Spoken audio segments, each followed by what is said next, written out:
Tuesdays with Troy brought to you by The Fresh Market, locations in Charlotte and Lake Norman.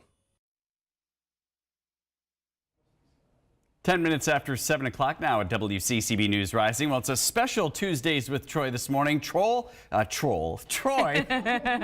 combined Troy and Soul. Troll. I'm in so much trouble with him. No. He's a big TV star in a Ragu commercial now. Troy is cooking up soul food this morning. Yes, Rising's Terrence Bates got to go shopping with the troll himself to get the goods. In honor of Black History Month, we are going to be cooking up some soul food on this Tuesday with Troy. I got the honor of coming out and doing some shopping with Chef Troy. I'm a big believer in you got to have some collard greens or some greens for a soul food meal. So let's shop for some greens. How are we going to make it? We're going to hook some collard greens up is what we're using in specific. You know, you can use any kind of green you want. You know, there's mustard greens, there's turnip greens and kale and all kinds of fun stuff.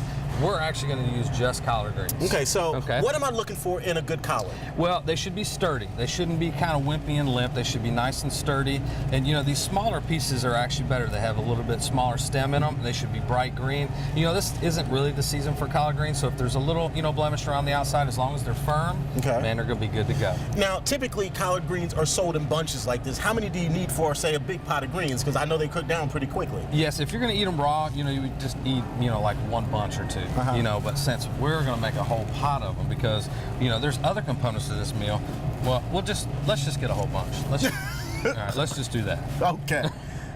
So we got to hook it up with some bacon. We're going to shop for that in just a little bit. Okay. But we're getting a little help from your mom, so we got to go over to the bakery aisle to get something over there. Hold on, Troy. You mean to tell me you've been talking to my mama? Actually, I have. I had a great phone conversation because to go with this meal, we're going to make hot water cornbread, which you're very familiar with. Absolutely. I haven't had it in years. And I've never had it, and I've never made it. So I had a nice little conversation with her on the phone. She walked me through all the process, all the steps, sent me the recipe. So we're going to put it together. I've never made it, so I'm sure it won't be as good as hers. I'm sure it will be, especially if she sent you her recipe. Trust me. All right. Well, as long as I follow her instructions. What we're going to need is some yellow cornmeal. Okay.